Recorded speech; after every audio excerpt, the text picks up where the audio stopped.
যে দীপঙ্কর ভাইয়ের কিন্তু এই ব্যাড রিপোর্টটা নেই। তোমাদের নামে একটা ব্যাড রিপোর্ট যখনই শুনি না আমাদের খারাপ লাগে। চাঁদপাড়ার মানুষের কথা বলিছে দিদি, তুমি ওকে একদিন নিয়ে এসো আমার এখানে। আমাদেরকে অনেকেই হয়তো আমাদেরকে অপছন্দ করে, আমি জানি। ওনাকে আমি নিমন্ত্রণ করি কি আপনার সঙ্গে একবার আমার দোকানে আসলে আমি খুবই খুশি হব। বলতেই তো ভুল করে, তা মানুষ তো ক্ষমা করে, তো ক্ষমার পর আর কি আছে। আর সে তো ক্যামেরাতে একটা কথা আমাদের সবথেকে খারাপ লেগেছিল, দীপঙ্কর ভাই আমাদেরও খুব কাছের, আর আমাদের চাঁদপাড়ার মানুষও কিন্তু আমার কাছে। হয়তো ভাইয়ের সাথে কথা হয়নি, কিন্তু দেখো আমরা কিন্তু অনেকদিন ধরে এনার দোকানের কিন্তু খাবার খাই, আর একটা নামও আছে। তো আমরা সবসময় চাইবো না এনার কোনো ক্ষতি হোক, কখনোই চাইবো না, কারণ আমরা চাঁদপাড়ার মানুষ। চাঁদপাড়া সবাই একসাথে ব্যবসা করবো, অনেকেই আছে যে চাঁদপাড়ার পাশের মানুষকে হয়তো ক্ষতি চাই, কিন্তু না, এরকম কোনো ব্যাপার না। আমরা একের অপর করে নির্ভর থাকবো, একজনের বিপদে পড়লে আরেকজন তাকে সাহায্য করতে এগিয়ে যাব, এটাই আমাদের মানুষের পরিচয়। এইবার হয়তো একটা ভুল কথা বলেছে, তার জন্য আমরা যখন ভিডিওটা দেখেছি আমরা আশা করিনি যে দীপঙ্কর ভাইয়ের কিন্তু এই ব্যাড রিপোর্টটা নেই। হ্যাঁ, তো অবশ্যই তুমি খাবার নিয়ে বলতে পারো, কিন্তু কারোর ব্যক্তিগত ব্যাপার নিয়ে বলার অধিকার কারণ নেই। এইবার এমনি খুব শরীর খারাপ, ভাই সবার মাঝে বলে না। তারপরে কথা কি, আমাদের ওই এসে গিয়ে বেলঘরিয়া গিয়ে এই কথাটা ও বাউন্স করেছে, কিন্তু ওর খুব শরীর খারাপ, ওর কিন্তু হার্টের একটা পেশেন্ট, ও কারোর সঙ্গে বলে না, ও খুব মানে সবার সঙ্গে বলে ও করতে চায় না। ওনারকে একটা আমি কথা বলতে পারছি আপনার মাধ্যমে, আপনার সঙ্গে খুব ভালোবাসা ওনার আছে। হ্যাঁ, তারপরে এক এলাকাতে আমরা দুজনেই এই জায়গা থাকছি। তারপরে দীপঙ্কর ভাইকে যে এটা বলতে পারি কি ওটাও একটা ওনার ব্যবসা, আমার একই ব্যবসা, কিন্তু ভুল চুক যা হয়েছে ওনার জন্য আমি ওনার কাছে ক্ষমা চাই। আর আপনার মাধ্যমে ওনাকে আমি নিমন্ত্রণ করি কি আপনার সঙ্গে একবার আমার দোকানে আসলে আমি খুবই খুশি হব। তুমি কি ওর দোকানে যেতে চাও? আমি যেতে চাই, কিন্তু দীপঙ্কর দা আমার আগে এসে আমার ক্ষমা করো। ও তো ক্ষমা করে দিয়েছে, তোমাকে আগে যেতে হবে আমাদের সঙ্গে। অবশ্যই যাবো, কেন যাবো না? আমরা যদি দীপঙ্কর দা ফোন করে আমার কাছে, আমি অবশ্যই একদম একদম। আর দীপঙ্কর ভাই তুমি তো শুনলেই, এরপরে আর কিচ্ছু রাগ প্রবীণ শোনো, এটা শুধু কোনো গন্ডগোল না, এটা কোনো গন্ডগোলের জন্য আজকে আমরা এখানে আসিনি, এখানে কোনো গন্ডগোলের জন্য আসিনি, এসছি যাতে তোমরা সবাই ব্যবসা করে খাও। আমাদের কথা যে আমার পাশে যদি কেউ আমার মতনই হোটেল চালায়, তাকে আমি একই কথা বলবো, ভাই তুমি কিছু করে তুমিও উঠো।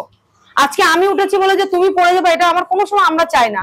আমার এক মুঠো পেটের ভাত জোগাড় করতে আমি চাই তুমিও এক মুঠো পেটের ভাত জোগাড় করো। তো এই ভাইও যেরকম, দীপঙ্কর ভাইও সেরকম।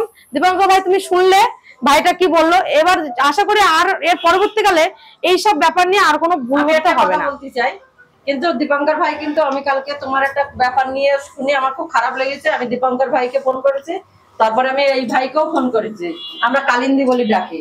তা দীপঙ্কর ভাই আমার একটাই কথা বলেছে, দিদি তুমি ওকে একদিন নিয়ে এসো আমার এখানে, অবশ্যই সামনে হয়ে যাক। কবে যাবে বলো? আমরাও যাব, যদি যাও, আমরা কোনদিন এখনো যাইনি। দিক থেকে যখন ছুটি গেছে দীপঙ্কর ভাইয়ের কাছে আমরা, আমাদের আগে যাওয়া উচিত। ভাই কোনো ব্যাপার নেই, ও একটা ছোট ভাইয়ের মতো। তুমি কবে যাবে? শনিবারের দোকান বন্ধ, তুমি বলো যে কবে যাবে, তোমার সময়টা কখন হবে, তুমি যবে সময় বলো। হ্যাঁ, ওই কালিন্দি যখন ঠিক আছে, তাহলে যাওয়ার ব্যাপারটা পরে আমরা ফিট করে নেবো। এটা এখানে বাদ দাও, সময় দেখে তো আপনি তো জানেন কি আমার দোকানে চাপতে, আর তারপরে একটা নতুন উপরে উঠেছি, তো এইজন্য একটু সোশ্যাল মিডিয়াতে যেতে চাচ্ছি, কিন্তু অনেক লোক আমার প্রেসারও দিচ্ছে। প্রেসার দেওয়ার কোনো ব্যাপার নেই, দেখেন সবথেকে বড় কথা আছে কি মানুষ আগে মানুষ হয়, রক্ত সবাইকে সমান। আর তারপরে যা পরে কথা আছে সেটা আমি চাঁদপাড়া লোকের কাছে, এটা আপনি আসছেন সেজন্য আপনার সঙ্গে কথা বলছি। এই চাঁদপাড়া মানুষটা আমার আগে খুবই ভালো দেখতো, আর এখন দেখে, এখন খুবই ভালো চোখে দেখে। কিছু লোক আছে খারাপও দেখতে চায়, তাহলে চাঁদপাড়া মানুষকে যে আমি অনুরোধ করি কি একটু আমাকে ভালো দেখো, কিন্তু আমি খারাপ অবশ্যই দেখবে, তুমি চাই না, খারাপ পিছনে যা হয়েছে সব পিছনে ফেলাই দাও, একটু খেয়াল রাখ। তোমার যা হয়েছে ভালো মন্দ খারাপ সব পিছনে ফেলিয়ে তুমি এবার শুধু সামনে সব মন ভালো রেখে সামনে এগিয়ে যাও, দেখো ভগবান তোমার সহায় থাকবে। আমি তো শুধু ঠাকুরকেই ডাকি, ঠাকুরই সবকিছু আছে।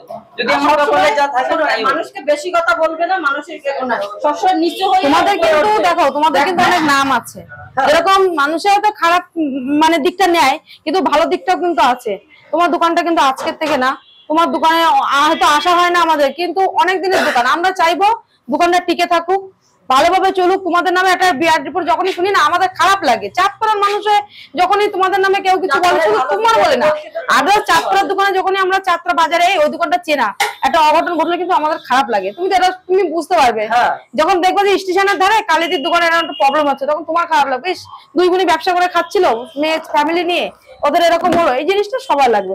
তো সবাই একটাই কথা বলবো, এইসব ভুল ত্রুটি সবার মধ্যে হয়, তো সবাই একটু ভাইকে একটু সাপোর্ট করো, যাতে ভাই একটু ঠিকঠাক করে সুস্থভাবে ব্যবসা করতে পারে। দেখো সবসময় মানুষের খারাপ দিকটা দেখলে হয় না, একটু ভালো দিকটা দেখো। তোমাদের কাছে আমার একটাই অনুরোধ, আমাদেরকে অনেকে হয়তো আমাদেরকেও অপছন্দ করে আমি জানি, কিন্তু বেশিরভাগ মানুষে কিন্তু পছন্দ করে। অবশ্যই। আর সব কথাই সবসময় একটা কথা বলতে চাই, কোনো অশান্তি পুষে রাখা কিন্তু সবার পক্ষে না না না না না না। হ্যাঁ, ওই জন্যই বলছি যে চলো আমরা একদিন যাই, আমরাও যাবো যাবো করি, আমরাও কোনোদিন দীপঙ্কর ভাইয়ের কাছে যাইনি কোনোদিন। আমরাও যেতে পারি ভাইয়ের কাছে। অবশ্যই যাবো দিদি। হ্যাঁ, কেননা আমি চাইছি যে আমাদের একটা সময়টা আমরা fix করে নিই। আমরাই যাবো ভাইয়ের কাছে, তবে ভাইও তোমার কাছে আসবে। ভাই বলেছিল ভাই যে ভালো, ভাই শনিবার ছুটি পাই, সব দেখো জায়গায় ঘেমে কি হচ্ছে। আমার সঙ্গে তো কোনোদিন দেখা হয়নি, আমরা একটু বসুন, rest আপনি বসুন। যাই।